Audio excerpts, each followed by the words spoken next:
Kalaupun bertuhan, Tuhannya itu benda. Nah, ini sudah lama yang seperti itu.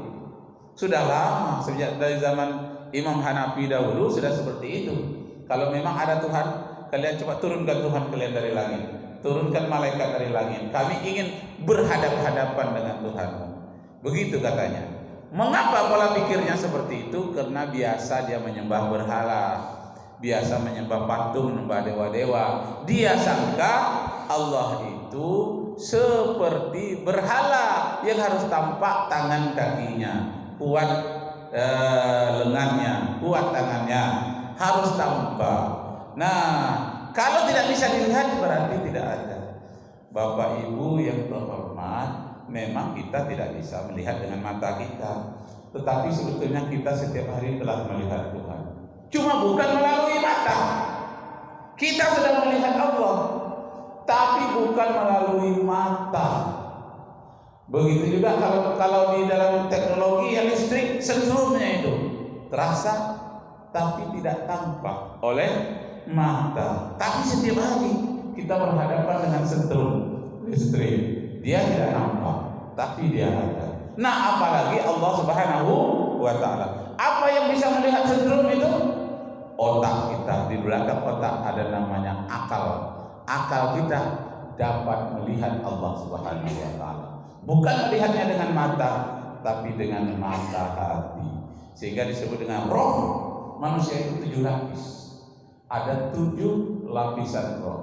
Makanya di dalam surat Bani Israil itu sendiri disebutkan, yas'alunaka 'anir ruh qulir ruh min amri rabbi. Orang Yahudi memuji Nabi Muhammad, kalau betul kau Nabi dan Rasul, coba jawab pertanyaan kami. Bagaimana keadaan roh? Roh itu di mana? Apa yang kau ketahui tentang roh? Maka waktu itu turunlah wahyu di dalam surat Bani Israil.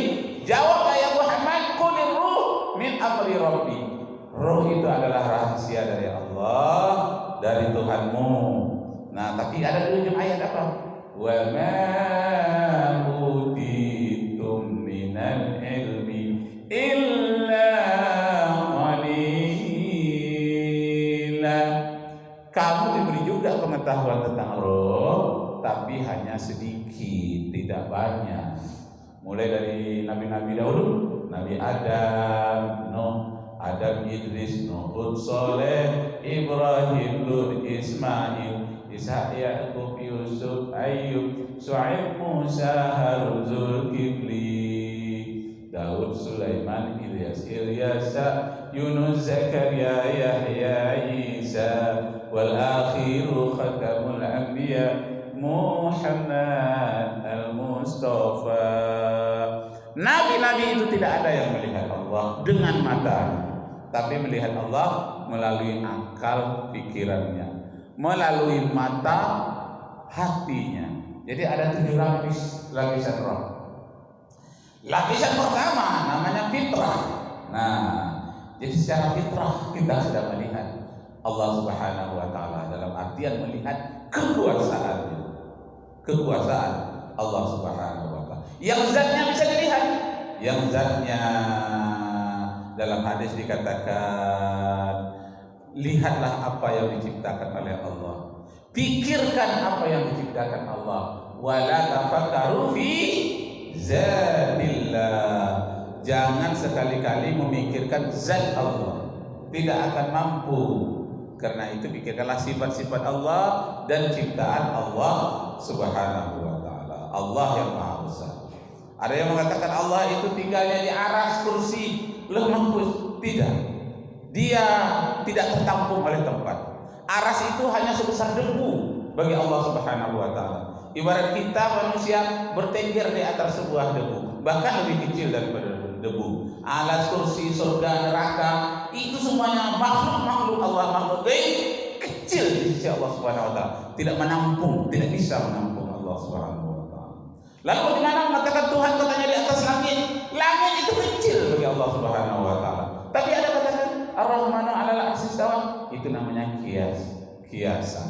Dalam kiasan bahasa Arab, yang maha tinggi itu disebut di atas. Yang sangat hina disebut di bawah, paling bawah. Umpamanya penduduk neraka, yang paling hina disebut dengan asfala safilin, yang paling bawah. Nah, yang maha tinggi Allah, karena dia maha mulia, disebut tinggi. Nah, begitu juga orang yang hebat disebut dengan tinggi pangkatnya. Padahal tingginya segitu-gitu saja. Iya, sama saja dengan yang lain. Orang yang hebat, Allah yang maha hebat, yang maha perkasa, maha agung, disebut dengan maha tinggi. Nah, jadi boleh dikatakan 7 lapisan roh tadi. Pertama adalah fitrah. Kullu mauludin yuladu alal fitrah. Setiap anak yang lahir itu sudah ada fitrah, melihat Tuhan dengan fitrahnya. Nah, sebelum dia ke sana dimasukkan ke dalam tubuh manusia, roh itu sudah punya perjanjian yang berbunyi alastu birabbikum, bukankah aku ini Tuhanmu? Dijawabnya qalu bala syahidna. Mereka itu, para roh itu menjawab, benar, kami menyaksikan. Nah, roh tadi yang menyaksikan. Mata kita tidak bisa, karena mata kita merupakan jasmani yang lemah. Tapi nanti di surga kita bisa melihat Allah. Mata kita bukan lagi mata ini, diganti dengan mata yang lebih hebat. Badan kita bukan lagi badan ini, badan yang lebih besar. Sebesar apa badan kita di surga? Sebesar Nabi Adam. Ibu-ibu sebesar Siti Hawa. Berapa besarnya Nabi Adam? 70 hasta. Nah, dadanya 3 meter, tingginya 70 hasta. Dibesarkan seluruh manusia yang kecil-kecil ini besok di surga. Kenapa dibesarkan? Karena nikmat Allah itu terlalu banyak untuk dinikmati. Karunia Allah di surga paling banyak. Kalau tubuh kecil-kecil kita sebenarnya tak kuat, ya, untuk menikmati melimpahnya karunia Allah itu di surga. Nah, di sana kita tidak lagi beribadah, tidak puasa, dan tidak ada lagi yang haram. Mau minuman keras boleh, mau narkoba boleh di sana. Karena tidak merusak lagi di sana. Iya kan? Mau minuman keras enggak apa-apa, boleh di sana. Mau makan daging babi boleh di sana. Di dunia ini hanya sebagai ujian, dilarang yang haram jangan kamu makan. Kalau di sana tak ada lagi yang haram, semuanya halal. Untuk mendapatkan surga yang tinggi, yang hebat itu, maka kita perlu berjuang di dunia ini dengan apa? Dengan hawahu muttabi'un, dengan menghindari mengikut hawa nafsu, dikendalikan dengan tuntunan Allah Subhanahu wa taala berupa wahyu. Nah, jadi lapisan roh tadi, roh itu berlapis-lapis. Lapisan pertama namanya fitrah. Anak lahir sudah membawa fitrah. Nah, lapisan kedua namanya akal. Akal pikiran. Enggak bisa dilihat. Otak bisa dilihat, akal pikiran tidak bisa dilihat, tapi dirasakan. Nah, jadi Bapak mau lihat Allah, iya, karena nggak bisa dilihat, Allah nggak ada. Nah, pikiran Bapak ada nggak? Ada. Bisa dilihat? Enggak. Nah, sedang pikiran saja nggak bisa dilihat, apalagi Allah Subhanahu wa taala. Pikiran tidak bisa lihat. Jadi lapisannya ada fitrah, ada akal, ada pikiran. Akal berbeda dengan pikiran. Ada akal, ada pikiran. Lapisan keempat, kemudian ada namanya nafs. Nafsin ya, nyawa. Nah, kullu nafsin za'iqatul maut. Setiap yang bernyawa akan merasakan. Za'iqah itu merasakan, akan merasakan mati. Zauq itu merasakan. Enggak harus mati, tapi harus merasakan mati.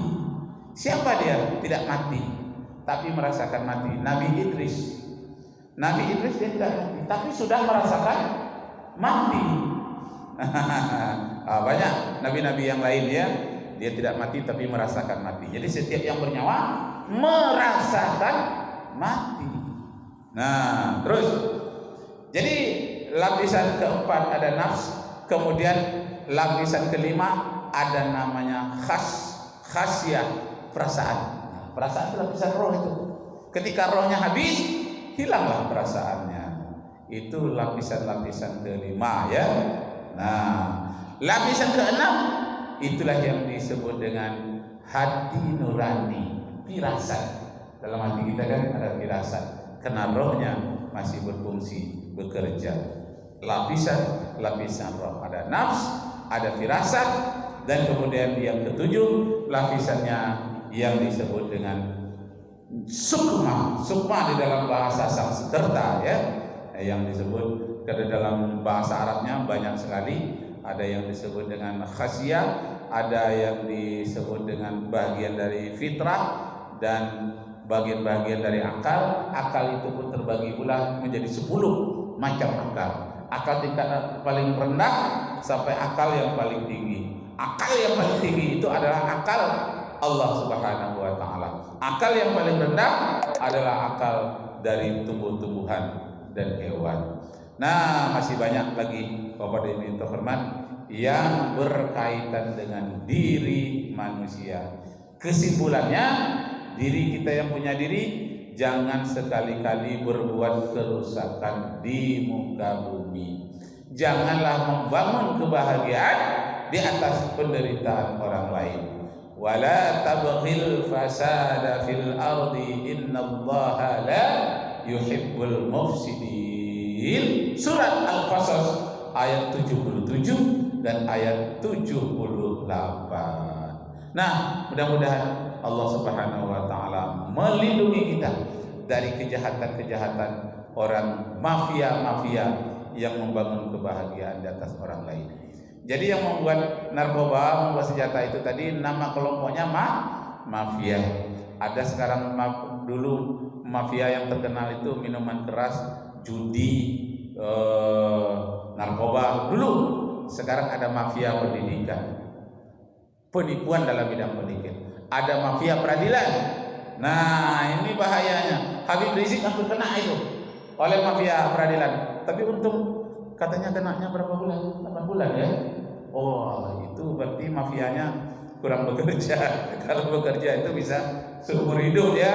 Berarti masih ada hakim-hakim yang masih punya hati nurani, tidak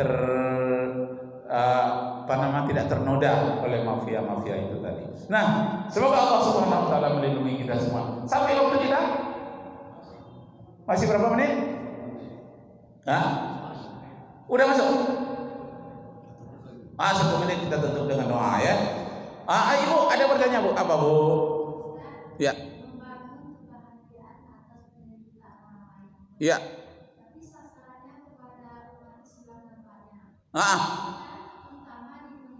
Ya.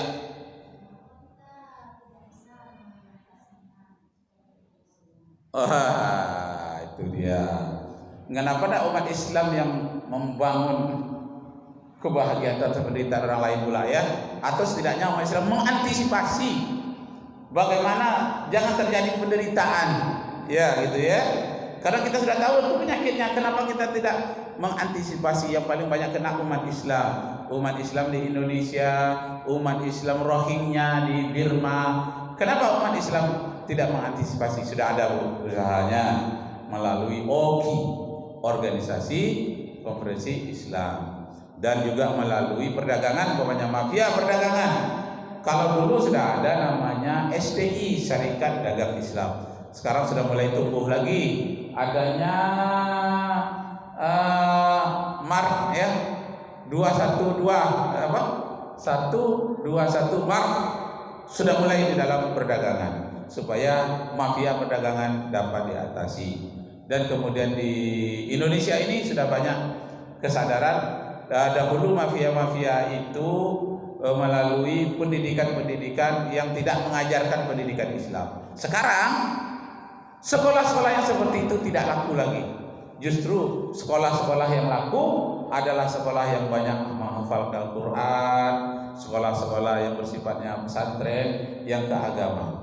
Jadi sekarang banyak sekolah-sekolah seperti Santa Maria itu tutup, terutama di Jawa. Banyak sekolah-sekolah yang tidak mengajarkan pendidikan agama itu tak dipilih orang sekalipun dia sekolah negeri. Jadi karena saya mengawasi bidang pendidikan selama 20 tahun yang lalu itu, saya mengawasi banyak sekolah-sekolah negeri yang sedikit muridnya, ada 23 orang, 18 orang, tetapi yang pesantren sampai menolak murid, sampai dites. Kenapa? Kecenderungan orang untuk antisipasi yang seperti itu sudah mulai tumbuh. Nah, mudah-mudahan kita di Indonesia ini nanti, sekarang ada melalui partai, Pak, Bu, untuk mengantisipasi itu ada partai baru apa namanya? Ada partai Masyumi. Untuk membela Islam ada lagi partai umat namanya. Entah apa-apa lagi, mereka itu berusaha. Cuma yang disayangkan kalau sampai memecah belah suara pula nanti umat Islam. Tidak tahulah bagaimana memikirkan mereka berjuang dengan cara mereka sendiri. Nah, semoga Allah meridai kita semua. Wabillahi taufiq wal hidayah. Wassalamualaikum warahmatullahi wabarakatuh.